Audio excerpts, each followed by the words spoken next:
Last lecture में जब हम लोग इन्फ्लेशन पढ़ रहे थे तो कुछ बच्चों का मैसेज आया कि सर ये इन्फ्लेशन से उधार लेने वाले का फ़ायदा होता है या उधार देने वाले का। तो वैसे तो जनरली बच्चे इसको रट लेते हैं कि उधार देने वाले का नुकसान है, उधार लेने वाले का फ़ायदा है। बट आज मैं आप लोगों को समझा देता हूँ कि ये होता कैसे। एक एग्जांपल से समझिए कि how inflation benefits debtor and harms creditor. Debtor मतलब कि जिसने उधार लिया है उसको इन्फ्लेशन फ़ायदा पहुंचाता है और जिसने उधार दिया है उसका इन्फ्लेशन में नुकसान हो जाता है। इसका बेस्ट तरीका समझने के लिए आप एग्जांपल समझिए। जैसे मान लीजिए सितंबर 2024 में ए ने बी को 100 रुपये उधार दिए थे और उस टाइम 1 किलो सेब जो था वो 100 रुपये का मिल रहा था। तो क्या हम बोल सकते हैं कि ए ने बी को 1 किलो सेब उधार दिया?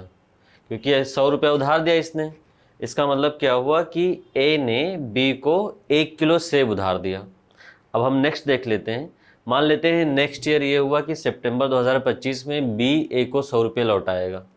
तो सितंबर 2025 में बी ने ए को 100 रुपये लौटाया। बट हम लोग इन्फ्लेशन का इम्पैक्ट देख रहे हैं। मान लेते हैं उस टाइम इन्फ्लेशन हो गया, जब बी ने ए को पैसा लौटाया तो इन्फ्लेशन उस टाइम मान लेते हैं डबल हो गया था। समझने के लिए 1 किलो सेब जो पहले 100 रुपये में मिलता था वो अब 200 रुपये में मिलने लगा है। मतलब क्या हुआ कि बी ने ए को आधा किलो सेब लौटाया है। जब ए ने बी को 100 रुपये उधार दिए थे तो उस टाइम पे 1 किलो सेब 100 रुपये का था। मतलब अगर बी सिर्फ सेब खा रहा होगा उस टाइम पे तो वो ए के दिए हुए 100 रुपये से 1 किलो सेब आराम से खरीद के खा सकता था जब ए ने बी को उधार दिया था। बट जब बी ने ए को 100 रुपये लौटाए उस टाइम पे हम मान लेते हैं कि इन्फ्लेशन डबल हो गया है। मतलब 100 रुपये किलो जो सेब मिल रहा था वो अब 200 रुपये किलो सेब मिलने लगा है। इसका मतलब क्या होगा कि बी ने ए को जब पैसा लौटाया तो ए सिर्फ आधा किलो सेब ही उससे ले सकता है।